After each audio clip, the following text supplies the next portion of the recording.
வணக்கம், வந்தனம், நமஸ்காரம். நான் உங்க சஞ்சு. இன்னைக்கு பார்த்தீங்கன்னா டே 10. இன்னைக்கு 10வது நாள் வீடியோ போட்டோம். எப்படியோ வந்துட்டு தொடர்ந்து அப்படியே 10வது நாளும் வீடியோ போட்டோம். ரொம்ப சந்தோஷம். ஏன்னா வந்துட்டு நான் ஸ்டார்டிங் ஆரம்பிக்கும்போது போடுவேனா இல்லையானே வந்துட்டு ரொம்ப சந்தேகத்தோட போட ஆரம்பித்தேன்.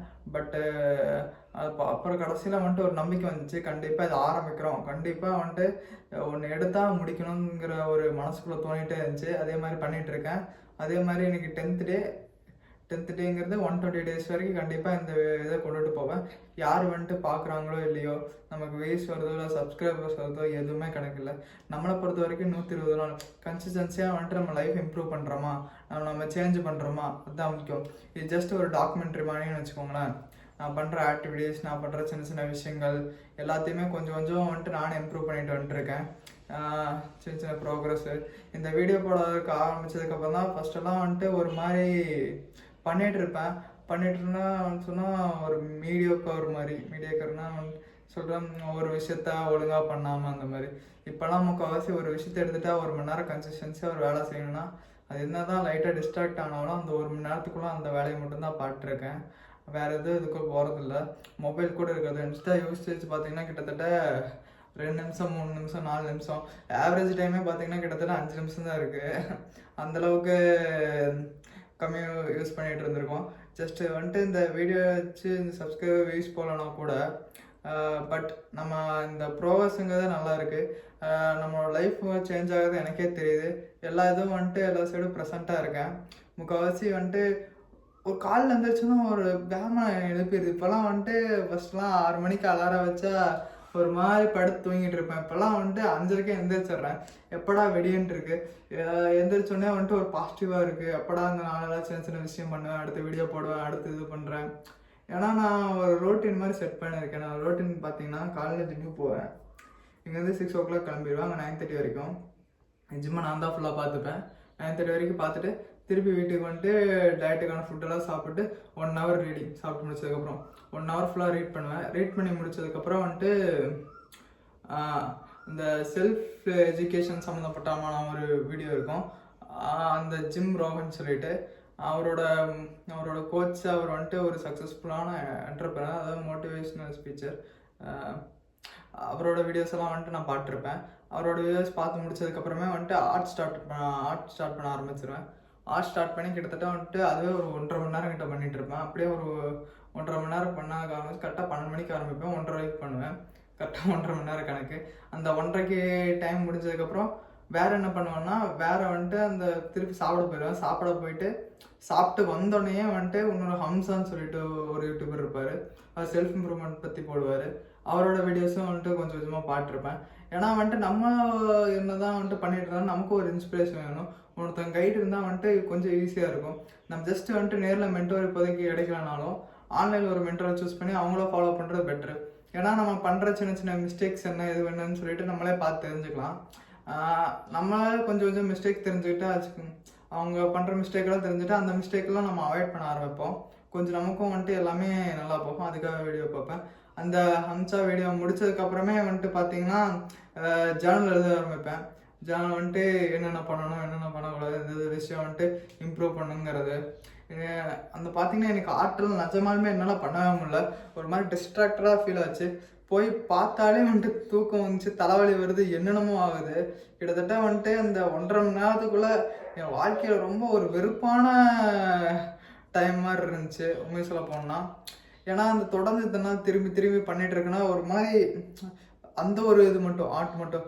ஏன்னா அந்த ஒரு விஷயம் உங்களுக்கு ஈஸியாக வந்துருச்சுன்னா வச்சுக்கோங்களேன், அதை நீங்கள் வந்துட்டு ஈஸியாக பண்ணிகிட்டே போயிட்டு இருந்திருப்பீங்க. நீங்கள் அடுத்த லெவல் போகும்போது உங்களுக்கு பார்த்தீங்கன்னா மைண்டெல்லாம் வந்துட்டு ஒரு மாதிரி அப்செட் ஆகும், ஏண்டாங்கிற மாதிரி ஆகும், எதுக்கடா இதெல்லாம் பண்ணுறோங்கிற மாதிரி வரவே வராது. அந்த ஒரு பாயிண்டில் தான் நானும் இருக்கேன். பார்த்தீங்கன்னா ஓரளவுக்கு ஃபேஸ் டைராமெலாம் வரையாது. அதுக்கப்புறம் நிறையா மிஸ்டேக்ஸ் பண்ணுறேன். அதனால் வந்துட்டு சாட்டிஸ்ஃபைடாக ஆக மாட்டேதுன்னா அடுத்த லெவல் என்ன ஓடுறதுன்னு தெரியாமல் ஒரு விஷயத்த வந்துட்டு வரைஞ்சாலும் சரியாக வரல. கொஞ்சம் கொஞ்சம் வர மாட்டேது. ஆனால் கண்டிப்பாக இம்ப்ரூவ் பண்ணிடுவேன். வரலனாலும் கண்டிப்பாக இம்ப்ரூவ் பண்ணிடுவேன் நான். அது மட்டும் கண்டிப்பாக ஸ்ட்ராங்காக சொல்கிறேன். ஆனால் அந்த இன்னைக்கு பார்த்தீங்கன்னா இவ்வளோ ஒரு மாதிரி ஸ்ட்ரகிளாக இருந்துச்சுன்னு நான் சொல்ல வரேன். அதே மாதிரி உங்களுக்கும் நீங்கள் பண்ணுற விஷயத்தில் சின்ன சின்ன இதில் வந்துட்டு கண்டிப்பாக ஸ்ட்ரகிள் இருக்க தான் செய்யும். அதுக்காக வந்துட்டு அது ஸ்கிப் பண்ணுங்கிற மட்டும் நினைக்காதீங்க. என்னதான் ஆனாலும் நீங்கள் ஒரு டைம் ஒதுக்கியிருக்கீங்க. அந்த டைமுக்குள்ளே நீங்கள் அந்த விஷயத்த மட்டும்தான் பண்ணணும். வேற ஒரு விஷயத்துக்கு நீங்கள் டிஸ்ட்ராக்ட் ஆகவே கூடாது. அதுதான் உண்மையை சொல்ல போனால் முக்கியம். நீங்கள் எந்த அளவுக்கு டிஸ்ட்ராக்ட் ஆகாமல் அந்த விஷயத்துக்குள்ளேயே இருக்கீங்களோ அந்தளவுக்கு நல்லது. அது உங்களுக்கு பிடிச்சாலும் சரி, பிடிக்கலனாலும் சரி. ஸ்டார்டிங் ஆரம்பிக்கும் போது எல்லாமே உங்களுக்கு பார்த்தீங்கன்னா ரொம்ப மோட்டிவேஷனாக எப்படி சொல்கிறேன்னா வந்துட்டு பண்ணணும்னு தோணிகிட்டே இருக்கும். நீங்கள் வந்துட்டு டக்கு டக்கு டக்குன்னு பண்ணுவீங்க. ஆனால் ஒரு கட்டத்தில் அது வெறுப்பாகும், ஒரு மாதிரி எரிச்சலாகும் அந்த விஷயமே. உங்களுக்கு இப்போ பிடிக்கிற விஷயம் வந்துட்டு அப்போ பிடிக்குங்கிற இது இல்லை. ஒரு கட்டத்தில் வந்துட்டு எதுக்கடா பண்ணிட்டு அப்படிங்கிற மாதிரி இருக்கும். இதுக்கு தான் நம்ம தேவை டிசிப்ளின்ங்கிறது. டிசிப்ளின் என்னன்னா ஒரே டிசிப்ளின் மீனிங்னா உங்களுக்கு வந்துட்டு அந்த ஒர்க்கை அந்த டைமில் உங்களுக்கு பண்ண பிடிக்கல, உங்களுக்கு செய்ய தோணலை அப்படின்னாலும் அந்த விஷயத்தை நீங்கள் விடக்கூடாது. நீங்கள் செஞ்சு தான் ஆகணும். அதுதான் முக்கியம். நீங்கள் எப்போ வந்துட்டு அந்த விஷயத்த உங்களுக்கு செய்ய பிடிக்கல இருந்தாலும் அது செஞ்சால் உங்கள் லைஃப் மாறும், நல்லா இருக்கும் உங்களுக்கு தெரிய ஆரம்பிச்சதுக்கப்புறம் அந்த வேலையை நீங்கள் செய்யாமல் விடுறத விட திருப்பி செய்ய ஆரம்பிச்சிங்கன்னா அப்போ உங்களுக்கு அந்த டிசிப்ளின் பர்சனாக நீங்கள் மாறுவீங்க. எப்போ உங்களுக்கு அந்த மாதிரி நிலம வருதோ, எப்போ அந்த மாதிரி ஃபீல் பண்ணி நீங்கள் அப்பயும் பண்ணுறீங்களோ உங்கள் லைஃப் கண்டிப்பாக அந்த ஒரு மூமெண்ட்லேருந்து சேஞ்ச் ஆகும்.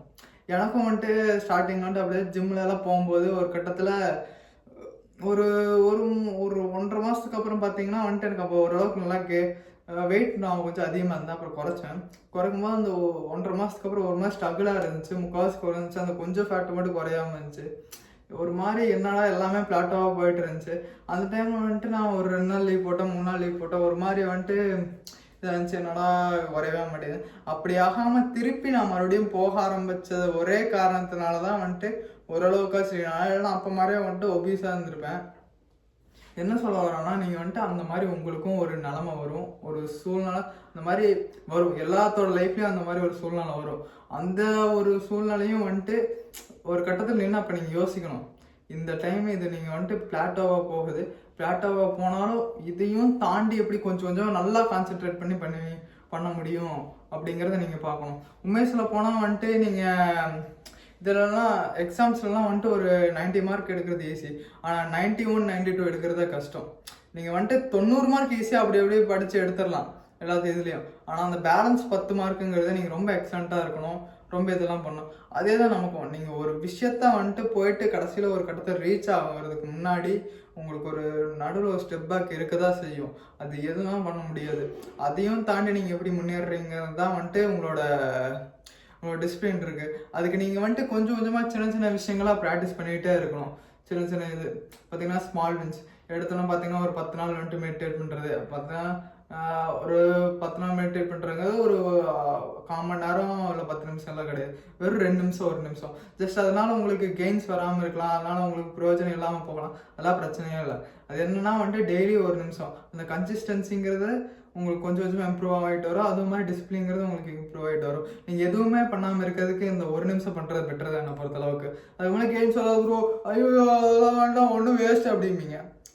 வேஸ்ட்டாக இருந்தாலும் பரவாயில்ல, நீங்கள் பண்ணி பாருங்கள். அந்த கிட்டத்தட்ட 6 மாதம் அந்த 1 நிமிஷம் பண்ணிங்கன்னா 6வது மாதத்துல நீங்கள் 1 நிமிஷம் பண்ணியிருக்க மாட்டீங்க. நீங்கள் 1 நிமிஷம் பண்ணிட்டு வரது ஒரு நாளாச்சும் எச்சு பண்ணணும்னு நினச்சிருப்பீங்க. அந்த 1 நிமிஷம் வந்துட்டு கிட்டத்தட்ட வந்துட்டு 1/2 மணி நேரம் 3/4 மணி நேரத்துக்கு வந்து நிற்கும் உங்களுக்கு. அது என்னன்னா நம்ம கன்சிஸ்டன்சியாக டிசிப்ளினாக பண்ணிகிட்டு இருக்கணும். நான் வரைஞ்ச ஆர்ட் உங்களுக்கு காட்டுறேன் கடைசியாக. இப்போ